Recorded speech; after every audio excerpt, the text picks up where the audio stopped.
Assalamualaikum warahmatullahi wabarakatuh. Di sini kelompok 5 akan mereview buku Physical Geography, Weathering, Erosion, and Deposition. Perkenalkan, nama saya Khairul Huda Wahid Ade Nugroho dengan NIM belakang 111. Saya Mibaku Sumawardani dengan NIM akhir 112. Saya Milati Sofa dengan NIM akhir 113. Saya Nagita Rahmawati dengan NIM akhir 114. Saya Muhammad Zainal Saputra dengan NIM akhir 115.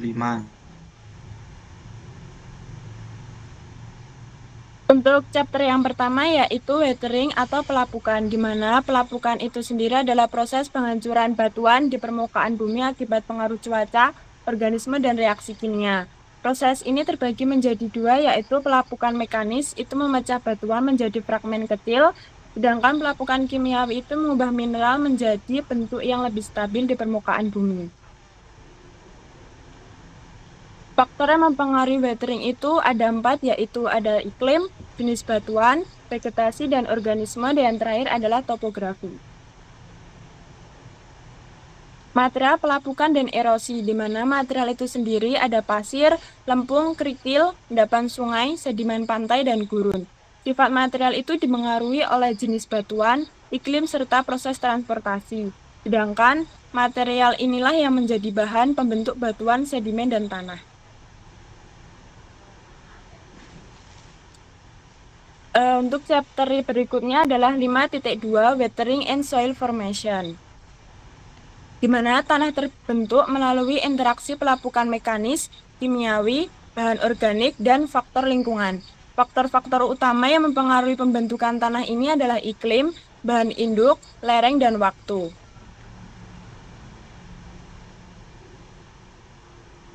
Horizon tanah atau lapisan biasanya tersusun atas beberapa lapisan, di mana lapisan O ini berisi bahan organik, lapisan A adalah campuran organik dan mineral, lapisan E sebagai zona pencucian, lapisan B sebagai akumulasi lempung dan besi, serta lapisan C ini berupa material yang baru mulai melapuk, dan lapisan R ini yang belum mengalami pelapukan.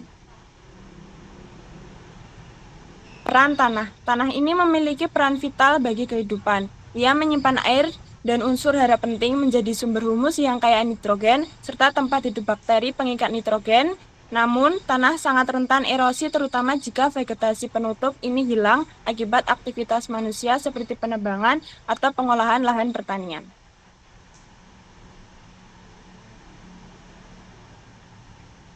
Dan chapter selanjutnya yaitu 5.3 yaitu ada mass wasting.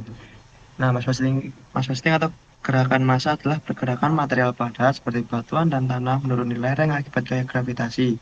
Stabilitas lereng dipengaruhi oleh sudut kemiringan dan kekuatan material penyusunnya.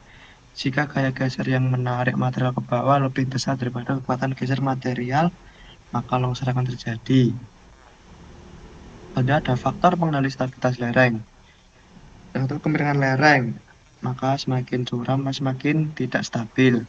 Itu yang kedua, kekuatan material, tergantung jenis batuan dan kondisi ratakan pelapukan dan lapisan. Dan saja gaya yang bekerja, yaitu ada shear force atau gaya geser, yaitu mendorong material turun lereng. Dan kedua, normal force atau gaya normal, menahan material tetap di tempat. Jika gaya geser lebih kekuatan geser material, maka terjadi longsor. Selanjutnya ada jenis material dan stabilitas. Satu, ada batuan kristalin generated basalt genesis, itu stabilitasnya kuat. Ada batuan metamorf sesis, yaitu stabilitasnya sedang. Ketiga, batuan sedimen limestone, limestone, sandstone, moonstone, variasi beberapa lemah stabilitasnya.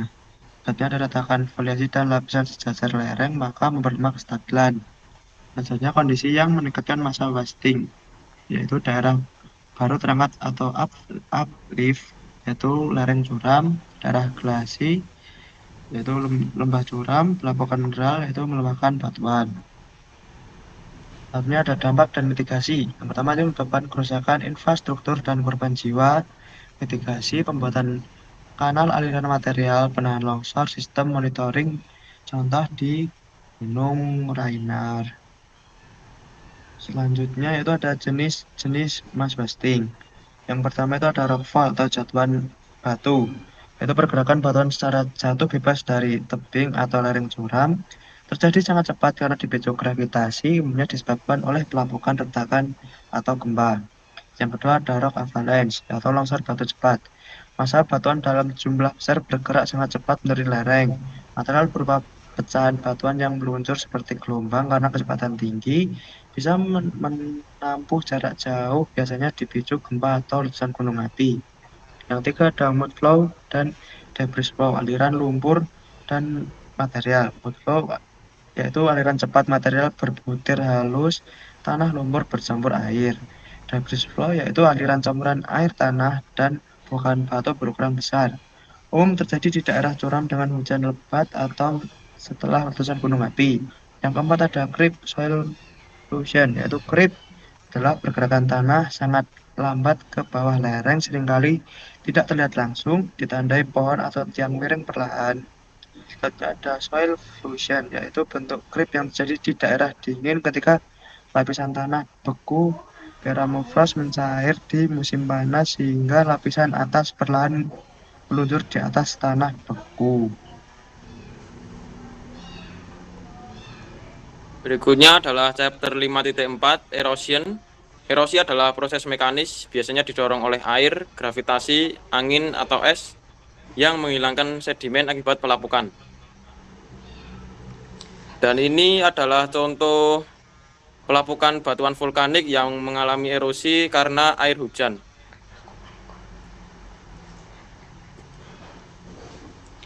Yang selanjutnya yaitu transport by wind atau transport oleh angin. Transport ini dipengaruhi oleh ukuran partikel, kekuatan angin, dan kondisi permukaan. Efektif di daerah kering karena tanah tidak terikat air atau vegetasi. Partikel halusnya yaitu lumpur atau lempung bisa terbawa hingga antar benua. Bentuk angkutan yaitu muatan dasar sama dengan pasir dalam bergerak dengan saltasi atau meloncat. Muatan terangkat yaitu lempung. Erosi angin yaitu menyebabkan deflasi, partikel kecil terangkat meninggalkan kerikil. Yang kedua abrasi, partikel mengikis batu terbentuk venivex. Yang ketiga diffuse venice yaitu lapisan gelap, oksidasi Fe dan Mn pada batu sering digunakan untuk ukiran kuno. Selanjutnya deposisi angin yaitu yang pertama bukit pasir terbentuk di gurun atau pantai dan dari pasir karena kuarsa atau pasir karbonat. Pasir berpindah ke sisi landai atau jatuh ke sisi curam. Bentuk ini dipengaruhi oleh ketersediaan pasir, arah angin, dan jenis tanaman. Lalu selanjutnya ada loess, yaitu endapan lempung atau lanau halus terbawa oleh angin, membentuk tanah subur atau lapisan lempung berwarna, termasuk abu vulkanik. Kemudian chapter 5.6 yaitu Classical Influence on Erosion and Deposition. Glacier adalah es padat yang bergerak sangat lambat di permukaan tanah. Glacier mengikis dan membentuk batuan di bawahnya. Terdapat dua jenis glacier yaitu glacier kontinental dan glacier alpen. Glacier kontinental adalah lapisan es besar yang menutupi permukaan tanah yang relatif datar. Glacier ini mengalir keluar dari tempat akumulasi salju dan es terbanyak. Glacier alpen atau glacier lembah mengalir menuruni lereng pegunungan di sepanjang lembah yang ada. Kemudian glacier mengikis batuan di bawahnya melalui abrasi dan pencabutan. Air lelehan glacier meresap ke dalam retakan batu di bawahnya. Ini adalah contoh glacier.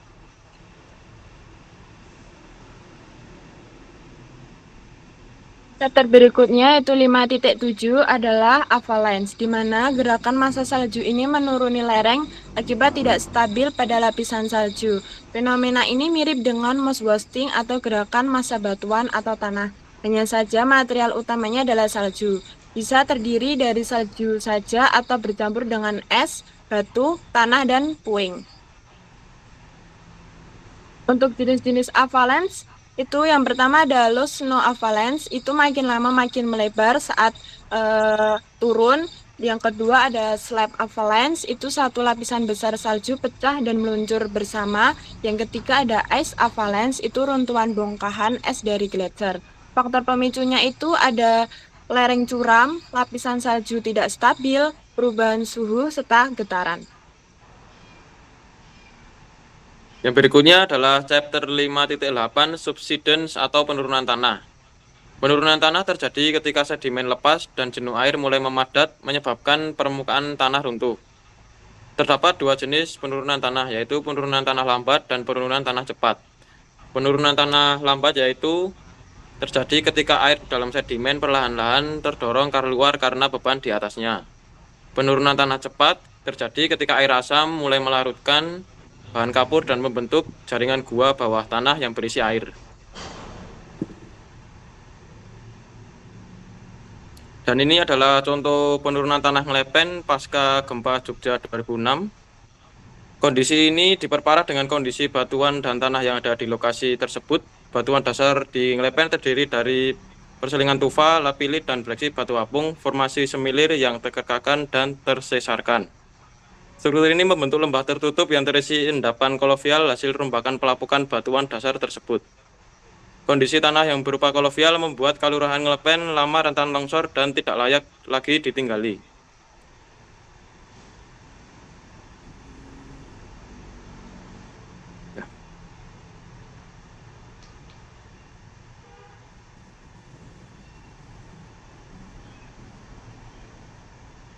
Sekian pembahasan dari kelompok 5 tentang buku Fisikal Geografi. Jika ada salah mohon maaf. Wassalamualaikum warahmatullahi wabarakatuh.